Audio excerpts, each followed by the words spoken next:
ನಮಸ್ತೆ ಎಲ್ರಿಗೂ, ಹೇಗಿದ್ದೀರಾ? ನಾನು ನಿಮ್ಮ ಸುಜಾತ ಮಲ್ನಾಡ್. ಎಲ್ಲರಿಗೂ ಹೊಸ ವರ್ಷದ ಹಾರ್ದಿಕ ಶುಭಾಶಯಗಳನ್ನು ಹೇಳ್ತಾ ಇಂದಿನ ವಿಡಿಯೋನ ಶುರು ಮಾಡ್ತಾ ಇದ್ದೀನಿ. ಯುಗಾದಿ ಅಂದರೆ ಗೊತ್ತಲ್ವಾ, ಎಲ್ಲ ಕಡೆನೂ ಸಡಗರ ಸಂಭ್ರಮ ತುಂಬಿ ತುಳುಕ್ತಾ ಇರುತ್ತೆ. ಈ ಯುಗಾದಿಯನ್ನು ನಾವು ಮನುಷ್ಯರು ಮಾತ್ರ ಆಚರಿಸೋದಿಲ್ಲ, ಇಡೀ ಪ್ರಕೃತಿನೇ ಸಂಭ್ರಮ ಪಟ್ಟು ಆಚರಣೆ ಮಾಡುತ್ತೆ ಅಂತಲೇ ಹೇಳ್ಬೋದು. ಯಾಕೆಂದರೆ ಎಲ್ಲ ಕಡೆನೂ ಹೊಸ ಚಿಗುರು, ಹೊಸ ಹೂವು ಎಲ್ಲ ಅರಳಿ ನಿಂತು ಈ ಸಂಭ್ರಮಕ್ಕೆ ಕಾಯ್ತಾ ಇರ್ತವೆ ಅಂತಲೇ ಹೇಳ್ಬೋದು. ಹಾಗೆಯೇ ಎಲ್ಲ ಕಡೆ ಸಂಭ್ರಮ ಇರೋ ಹಾಗೆಯೇ ನಮ್ಮ ಮಲೆನಾಡಿನಲ್ಲೂ ಕೂಡ ತುಂಬ ಸಂಭ್ರಮದಿಂದ ಈ ಯುಗಾದಿ ಹಬ್ಬ ಅಂದರೆ ಹೊಸ ವರ್ಷವನ್ನು ಆಚರಿಸ್ತೀವಿ. ಹಾಗೆಯೇ ಸ್ವಲ್ಪ ವಿಶೇಷವಾಗಿ ಕೂಡ ಆಚರಿಸ್ತೀವಿ ಅಂತಲೇ ಹೇಳ್ಬೋದು. ಹಿಂದಿನ ದಿನವೇ ಅಂಗಳಕ್ಕೆ ಸಗಣಿ ಎಲ್ಲ ಸಾರಿಸ್ಬಿಟ್ಟು ಮಾರನೇ ದಿನ ಹಬ್ಬಕ್ಕೆ ತಯಾರು ಮಾಡಿಟ್ಟಿರ್ತೀವಿ. ಬೆಳಿಗ್ಗೆ ಎದ್ದಿದ ತಕ್ಷಣ ಅಂಗಳಕ್ಕೆ ಮತ್ತು ಹೊಸ್ಲಿಗೆ ರಂಗೋಲಿ ಎಲ್ಲ ಹಾಕಿಬಿಟ್ಟು ನಂತರ ಅಭ್ಯಂಜನ ಸ್ನಾನವನ್ನು ಮಾಡಿಬಿಟ್ಟು ಹೊಸ ಬಟ್ಟೆ ಹಾಕ್ಕೊಂಡು, ಹಾಗೆಯೇ ನಮ್ಮ ಕಡೆ ಒಂದು ಪದ್ಧತಿ ಇದೆ. ಕಾಡಲ್ಲಿ ಒಂದು ಗೇರ್ ಅಂತ ಒಂದು ಕಾಯಿ ಸಿಗುತ್ತೆ. ಆ ಕಾಯಿನ ತಂದುಬಿಟ್ಟು ಅದರ ಒಂದು ಹನಿಯನ್ನು ತೆಗೆದು ಇಲ್ಲಿ ಹಣೆಗೆ ಬೊಟ್ಟಿಟ್ಕೊಳ್ತೀವಿ. ಆ ಬೊಟ್ಟಿಟ್ಟಂಥ ಜಾಗ ಏನಾಗುತ್ತೆ ಅಂದರೆ ಮಾರನೇ ದಿನ ಫುಲ್ಲು ಸುಟ್ಟೋಗಿರುತ್ತೆ. ಅದೊಂದು ನಮ್ಮ ಊರಿನಲ್ಲಿ ಇರೋಂಥ ಪದ್ಧತಿ.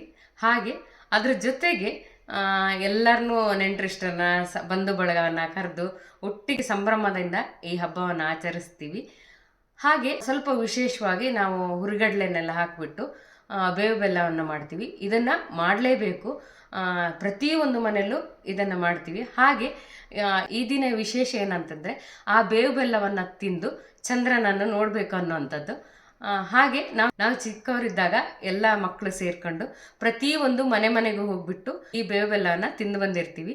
ಆ ಸಂಭ್ರಮಾಚರಣೆನೇ ತುಂಬ ಚೆನ್ನಾಗಿರುತ್ತೆ ಅಂತಲೇ ಹೇಳ್ಬೋದು.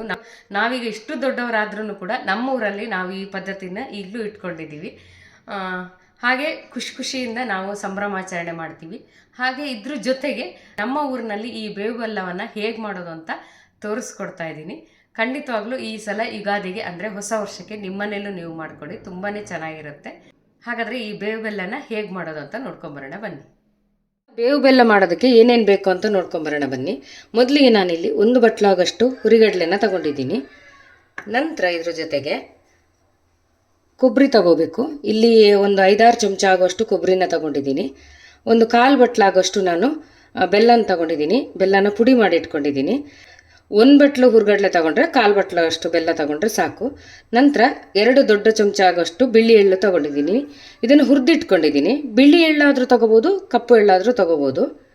ನಂತರ ಮುಖ್ಯವಾಗಿ ಬೇಕಾಗಿರುವಂಥದ್ದು ಬೇವು ಬೆಲ್ಲ ಅಂದರೆ ಬೇವು ಇರಲೇಬೇಕಲ್ವ, ನಾವು ಬೇವನ್ನು ಕೂಡ ತಗೊಂಡಿದ್ದೀನಿ, ಒಂದು 2-3 ಎಸ್ಲಾಗೋಷ್ಟು. ಆಮೇಲೆ ಇದನ್ನು ಏನು ಮಾಡಬೇಕಂದ್ರೆ ಈ ಹುರಿಗಡಲೆನ ಪುಡಿ ಮಾಡ್ಕೋಬೇಕು. ಅದಕ್ಕೆ ನಾನು ಇದನ್ನು ಮಿಕ್ಸಿ ಜಾರ್ಗೆ ಹಾಕ್ಕೊಳ್ತಾ ಇದ್ದೀನಿ.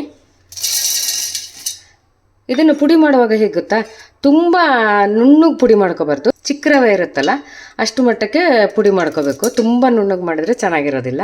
ಇವಾಗ ಇದನ್ನು ಪುಡಿ ಮಾಡ್ಕೊಳ್ತೀನಿ ನಾನು. ನೋಡಿ, ಇದನ್ನು ಈಗ ತರಿಯಾಗಿ ಪುಡಿ ಮಾಡ್ಕೊಂಡಿದ್ದೀನಿ. ಇದನ್ನು ಒಂದು ಬಟ್ಲಿಗೆ ಹಾಕೋಬೇಕು. ನಂತರ ಈಗ ಕೊಬ್ಬರಿ, ಎಳ್ಳು ಮತ್ತು ಬೆಲ್ಲ ಎಲ್ಲದನ್ನು ಸೇರಿಸ್ಕೋಬೇಕು.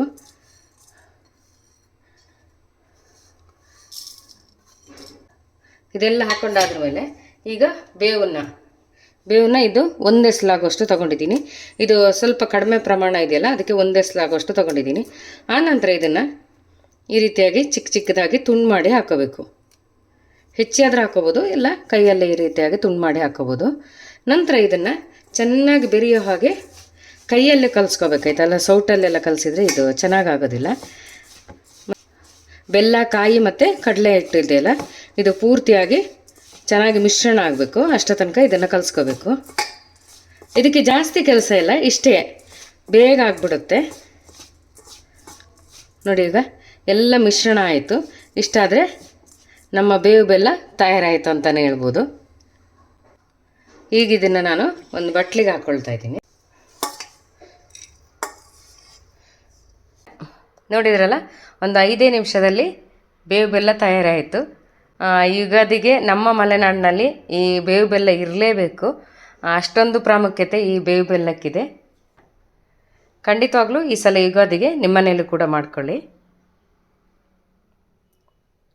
ನೋಡಿದ್ರಲ್ಲ, ನಮ್ಮ ಮಲೆನಾಡಿನಲ್ಲಿ ಈ ಬೇವು ಬೆಲ್ಲವನ್ನು ಹೇಗೆ ಮಾಡ್ತೀವಿ ಅಂತ ತೋರಿಸ್ಕೊಟ್ಟಿದ್ದೀನಿ. ಈ ಸಲ ಯುಗಾದಿ ಹಬ್ಬಕ್ಕೆ ಅಂದರೆ ನಾಳೆ ಹೊಸ ವರ್ಷಕ್ಕೆ ನಿಮ್ಮನೇಲೂ ಕೂಡ ಈ ಬೇವು ಬೆಲ್ಲವನ್ನು ಮಾಡ್ಕೊಳ್ಳಿ ಅಂತ ಹೇಳ್ತಾ ಎಲ್ಲರಿಗೂ ಮತ್ತೊಮ್ಮೆ ಹೊಸ ವರ್ಷ ಅಂದರೆ ಯುಗಾದಿಯ ಶುಭಾಶಯಗಳನ್ನು ತಿಳಿಸ್ತಾ ಎಲ್ಲರಿಗೂ ಒಳ್ಳೆಯದಾಗಲಿ ಅಂತ ಹಾರೈಸ್ತಾ ಹೋಗಿ ಬರ್ತೀನಿ. ನಮಸ್ಕಾರ.